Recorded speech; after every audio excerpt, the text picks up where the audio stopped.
Welcome back to the Morning Brew. I'm Larry Ahrens with Greg Mays, co-hosting the show this week.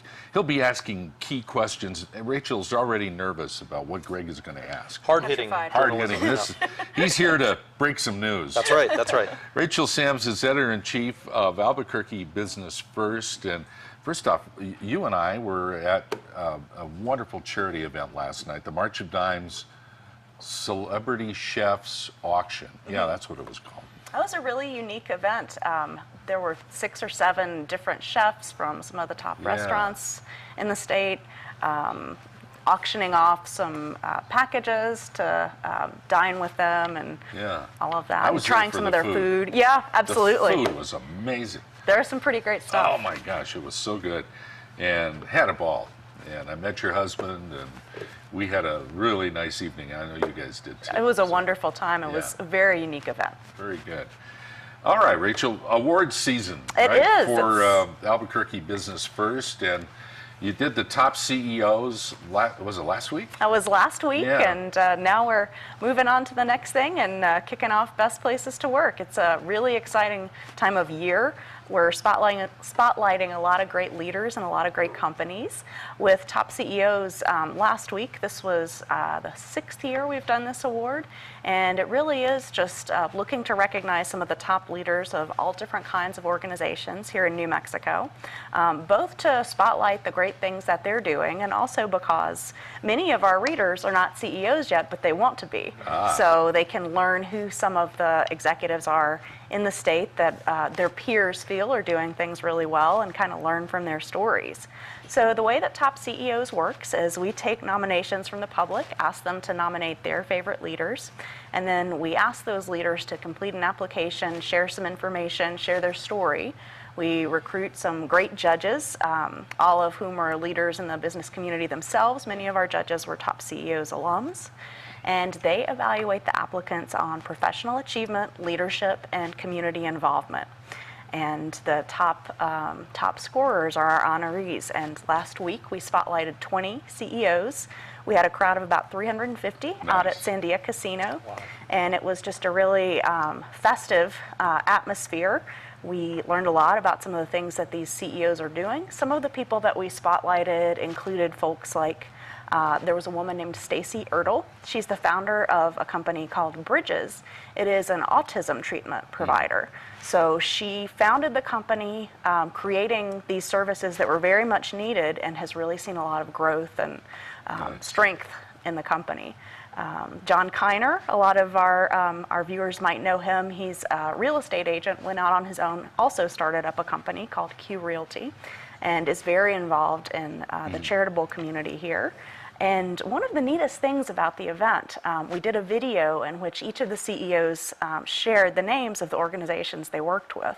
And it was so powerful to see all of that put together and see the huge role that these leaders are having in the charitable community as well as the business community. That's nice. Wow. I'm curious, based on the top CEOs and moving into Best Places to Work, is there a big connection between the two, or do you see those? Definitely there is. We do see a little bit of overlap.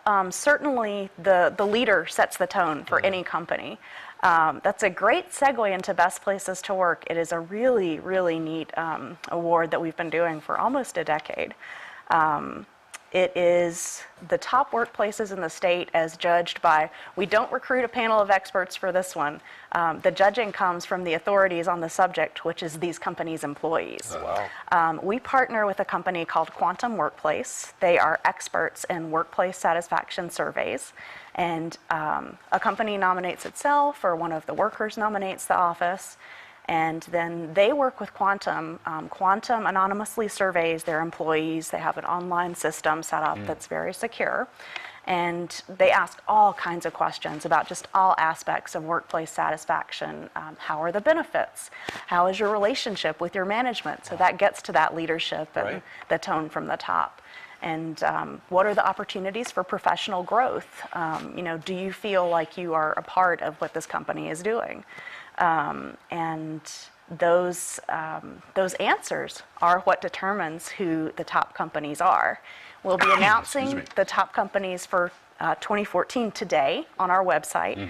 We announce them alphabetically by category. We have small, medium, and large company categories. There'll be 30 honorees, Nice. 10 in each category.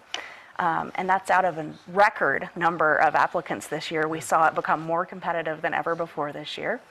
And we will reveal the rankings where each company ranked for the first time at our Best Places to Work event, which will be December 12th at the Albuquerque Marriott. And it's really exciting to see just the array of things that these companies are doing to really keep their workers engaged and happy. It runs the gamut. We have seen companies that cover all healthcare costs for their employees, everything. Wow. We have seen companies that they bring in massage therapists for chair massages at the office. Nice. Some companies close early at like 4 o'clock on Friday for a happy hour. And some companies will say during the summer, they'll close the office early on Friday afternoon and let everyone go home I and hope they're enjoy taking some notes time. over here. I know, I like this. Some of the suggestions. Write these down. You're writing all these down over there, are you not? Good. That's how we always are. We'll look at what companies are doing and we'll say, chair massages, yes, let's do it. So we get a lot of ideas too for how to do some new things around the office ourselves. But it is just really neat to see each year. There are some companies that appear on the list almost every year. They've become very competitive places to work and eager to take part every year. And each year there are some new faces too, and that's always exciting to see people included Nice. for the first time. What does that do for a company to be on the list? Is it helpful? I mean, do A they lot start of- lining up with resumes immediately?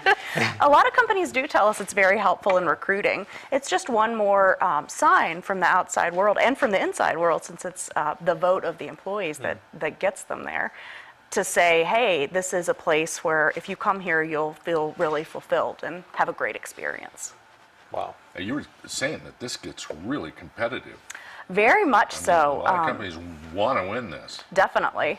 One of the most challenging aspects of it actually is that in order for a company's employee votes to be statistically significant, they have to have a certain number of a certain percentage of their employees complete the survey.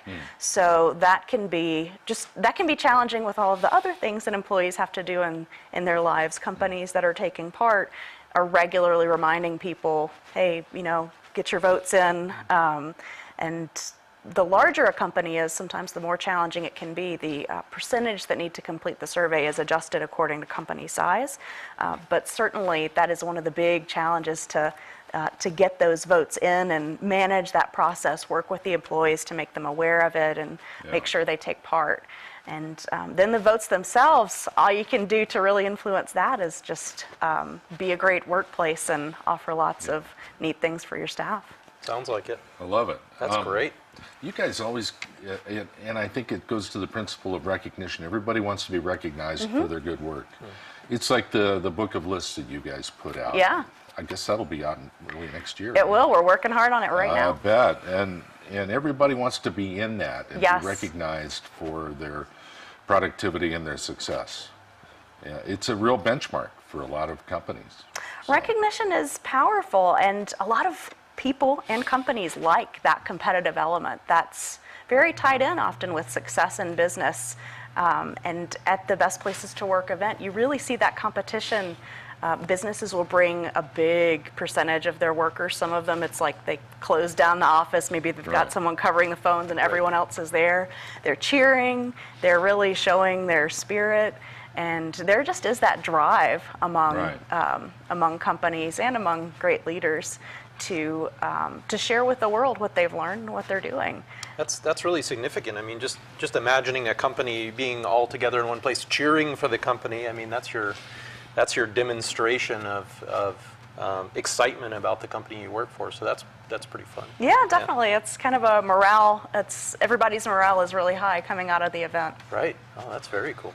You mean not every workplace is an episode of The Office? That's probably good, right? It's probably Trying to think of where they would Some of rank them are on the. too, humor is a key ingredient in a lot of these workplaces. Well, you know, the reason The Office was such a big success is because everybody's working at that place. Yeah, right? exactly. Everybody recognizes They had that that. boss, they had that We've coworker. all had that experience. Yeah, no Hey, kidding. Rachel, it's good to have you on. Thank you. Great to visit with you again. Great Come to be back and back. see us soon, okay? Absolutely. Thank All you. right. Nice to meet Rachel you. Thanks. Sams, editor-in-chief at Albuquerque Business First. They're always here to start us off on Monday. Do not call Saul.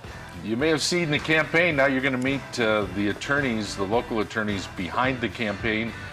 They're going to tell all right here on the Morning Brew right after this.